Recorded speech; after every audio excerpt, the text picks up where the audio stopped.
کہتے ہیں نا ہمارے امام صاحب تو قیامت کے دن تک قسم مسئلہ لکھ کے چلے گئے، بتا کے چلے گئے، ارائیت ان کان کذا، اگر ایسا ہو جائے تو کیا ہوگا؟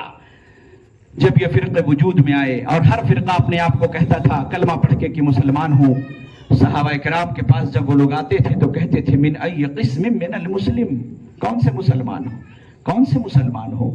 صحابہ نے اس فتنے کے دور میں اپنا نام کیا رکھا؟ اہل سنہ والجماعہ، ہم وہ لوگ ہیں جو دین کو کیسے سمجھتے ہیں؟ سنت کی روشنی میں سمجھتے ہیں، والجماعہ، اور صحابہ کی جو جماعت جس طریقے پر ہے، جو ان کا دین کا سمجھ ہے، فہم ہے، شعور ہے، ہم اس سے روگردانی نہیں کرتے، ہم اہل سنہ والجماعت ہیں۔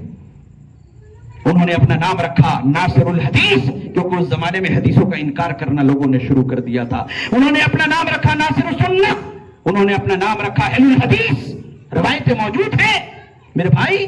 آج کے زمانے میں جو قادیانی فرقہ ہے، جانتے ہوں گے قادیانی کو، سب لوگ جانتے ہیں، وہ احمدی فرقہ، مرزا غلام احمد قادیانی کا ماننے والا، کیا وہ اپنے آپ کو مسلمان نہیں کہتا؟ کہتا ہے ہم سب سے بڑے والے مسلمان ہیں۔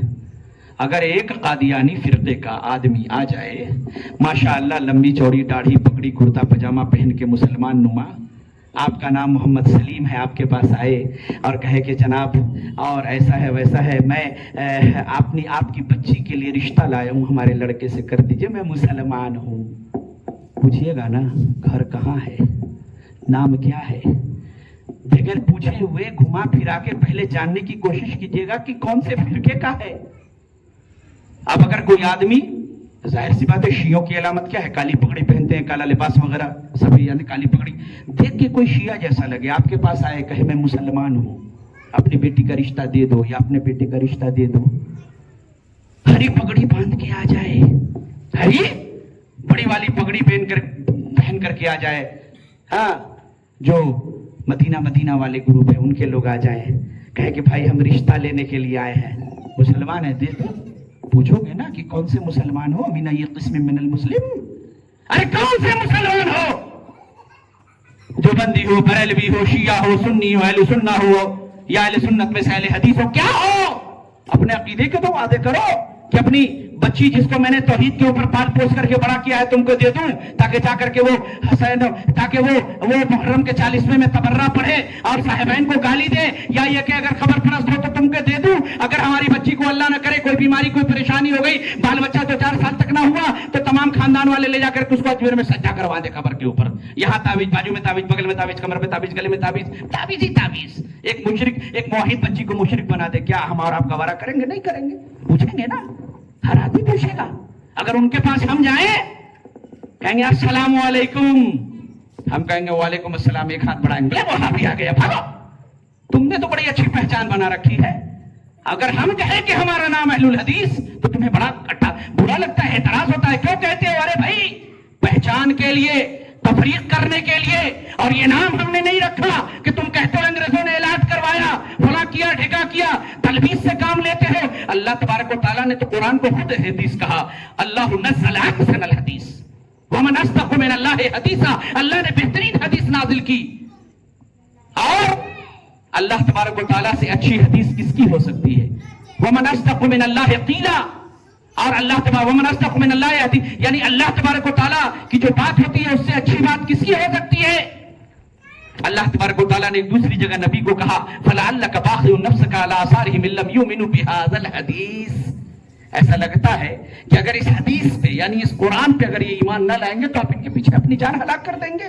اللہ نے تو قرآن کو حدیث کہا، اور نبی صلی اللہ علیہ وسلم نے کہا، مسلم کی روایت میں کیا ہے؟ فَإِنَّ خَيْرَ الْحَدِيثِ كِتَابُ اللَّهِ، سب سے بہترین حدیث کیا ہے؟ اللہ کی کتاب۔ سب سے بہترین حدیث کیا ہے؟ اللہ کی کتاب۔ تو گویا کہ جو کہتا ہے کہ ہم اہل الحدیث ہیں تو ظاہر سی بات ہے وہ اہل القرآن والحدیث ہے۔ مرشد آباد ایک مقام ہے ہندوستان کے اندر، جانتے ہیں بنگال کے اندر، وہاں کسی زمانے میں آزادی سے پہلے ایک بہت بڑا مناظرہ ہوا اہل تقلید کے درمیان اور اہل حدیثوں کے درمیان۔ 7 دن تک مناظرہ چلا، کتاب بھی چھپی ہوئی ہے اس کے اوپر۔ مولانا عبدالعزیز رحیم آبادی کو، یا لمبا چلا 14-15 دن، 6-7 دن تک مولانا عبدالعزیز رحیم آبادی نے مناظرہ کیا۔ ان کو بلایا گیا کہ مناظرہ ہو رہا ہے، معاملہ سیٹل نہیں ہو رہا ہے، آپ آ جائیے۔ حضرت عمر بن عبدالعزیز، حضرت کیا نام لیا، مولانا عبدالعزیز رحیم آبادی یہ پہنچے۔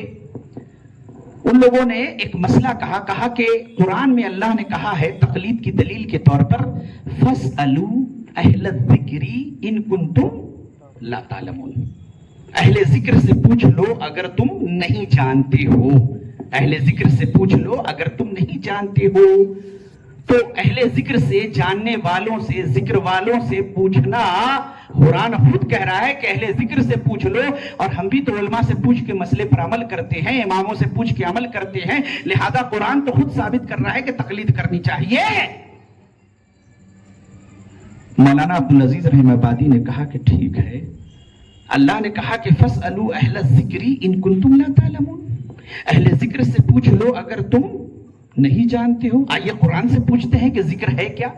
اللہ تبارک و تعالیٰ نے قرآن کریم کے اندر فرمایا ہے اِنَّا نَحْنُ نَزَّلْنَا الذِّكْرَ وَإِنَّا لَهُ لَحَافِظُونَ، اِنَّا نَحْنُ نَزَّلْنَا الذِّكْرَ، ہم نے اس ذکر کو یعنی اس قرآن کو نازل کیا ہے، وَإِنَّا لَهُ لَحَافِظُونَ، اور اس کی حفاظت بھی ہم ہی کریں گے۔ اللہ اکبر۔ پتا چلا کہ اللہ تعالیٰ نے قرآن کو کیا کہا؟ ذکر کہا۔ قرآن کو کیا کہا؟ ذکر کیا، ذکر کہا۔ اور دوسری جگہ اللہ تبارک و تعالیٰ نے قرآن میں کیا فرمایا؟ اِنَّا أَنزَلْنَا إِلَيْكَ الذِّكْرَ، اے نبی ہم نے آپ کی طرف اس ذکر کو یعنی قرآن کو نازل کیا، لِتُبَيِّنَ لِلنَّاسِ مَا نُزِّلَ عَلَيْهِمْ، جو ان کے اوپر نازل ہوا ہے جو قرآن، تاکہ آپ اس کی تبیین کر دے، تشریح کر دے، توضیح کر دے۔ تو قرآن نے بتایا کہ قرآن بھی ذکر، اور قرآن کی تشریح اور توضیح بھی کیا ہے؟ ذکر۔ تو جو فرمایا اللہ نے کہ فَاسْأَلُوا أَهْلَ الذِّكْرِ، اہل ذکر سے پوچھ لو، یعنی اہل القرآن والحدیث سے پوچھ لو۔ اور چونکہ قرآن کو بھی حدیث کہتے، حدیث کو بھی حدیث کہتے، اہل حدیث سے پوچھو، یعنی فَاسْأَلُوا أَهْلَ الذِّكْرِ، ان سے پوچھو کہ جن کے پاس قرآن و حدیث کا علم ہے، جو جواب قرآن و حدیث کی روشنی میں دے، نہ کہ اس روشنی میں دے کہ کیا فرماتے ہیں علماء دین شرع متین مسئلہ بھی جہازہ کے۔ کتاب و سنت کی روشنی میں جواب دو، تمہارے امام نے کیا کہا اس سے ہمیں کیا لینا تھا؟ اگر امام کا قول بھی ذکر کر رہے ہو تو کتاب و سنت سے دلائل دو۔ مناظرہ یہی پر ختم ہو گیا، وہ لوگ جواب نہ دے سکے۔ تو میں یہ کہہ رہا تھا میرے بھائی کہ جو اہل حدیث کی دعوت ہے، اس دعوت کی بنیاد اور اس دعوت کی ابتدا اللہ کے رسول صلی اللہ علیہ وسلم نے توحید سے کی، کلمہ لا الہ الا اللہ سے کی، لا الہ۔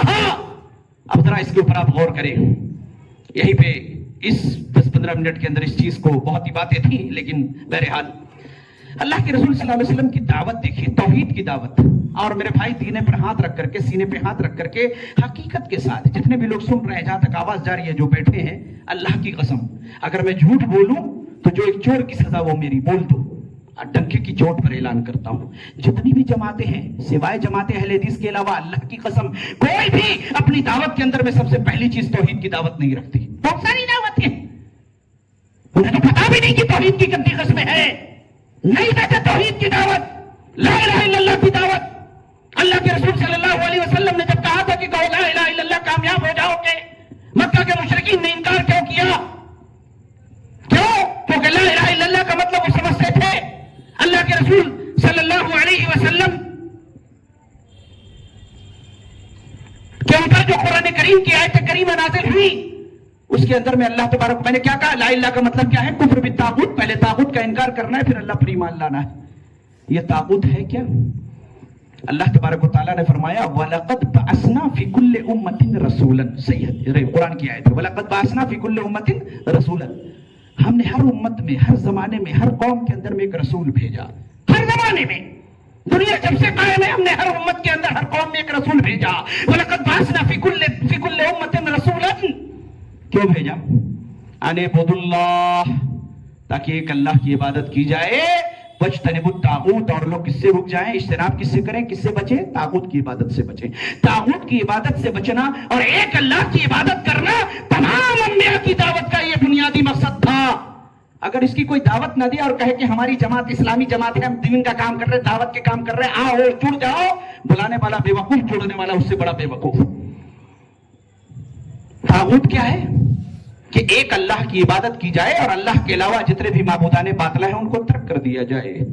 لیکن کیا وہ کہیں گے کہ بھائی ہم تو اللہ کے علاوہ کسی کو نہیں مانتے، اللہ ہی کی عبادت کرتے ہیں، شرک نہیں کرتے، ہماری جماعت کے اندر ایسے لوگ ہیں جو قبروں پہ بھی جاتے ہیں، ہم ان کو کچھ نہیں کہتے، لیکن ہم لوگ مجموعی طور پر جو دعوت دیتے ہیں اس کا لب لباب یہ ہوتا ہے کہ شرک نہ کرو۔